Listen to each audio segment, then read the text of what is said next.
మాజీ ఎంపీ నందిగం సురేష్ కి రిమాండ్, గుంటూరు జైలుకు తరలిస్తున్న పోలీసులు. మియాపూర్ హైదర్ నగర్ లో హైడ్రా కూల్చివేతలు, ప్రభుత్వ భూమిలోని అక్రమ నిర్మాణాలు తొలగిస్తున్న హైడ్రా, భారీ పోలీసు బందోబస్తు నడుమ కొనసాగుతున్న కూల్చివేతలు. నాగర్ కర్నూలు జిల్లాలో సీఎం రేవంత్ పర్యటన, మాచారంలో 12,000 కోట్లతో అభివృద్ధి పనులకు శ్రీకారం.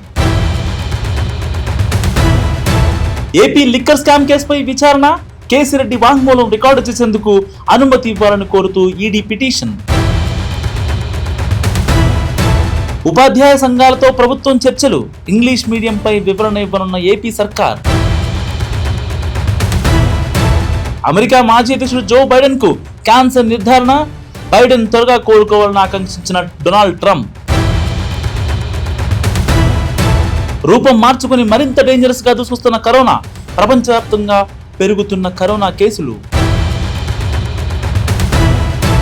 చైనా టిబెట్లలో భూకంపం, రిక్టర్ స్కేల్ పై 4.5 తీవ్రత నమోదు, ప్రాణ ఆస్తి నష్టంపై సమాచారం లేదన్న అధికారులు. దేశవ్యాప్తంగా నైరుతి రుతుపవనాల ప్రభావం, ఈశాన్య రాష్ట్రాల్లో అతి భారీ వర్షాలు కురిసే అవకాశం. బీసీసీఐ కీలక నిర్ణయం, ఆసియా కప్ కు టీమిండియా దూరం.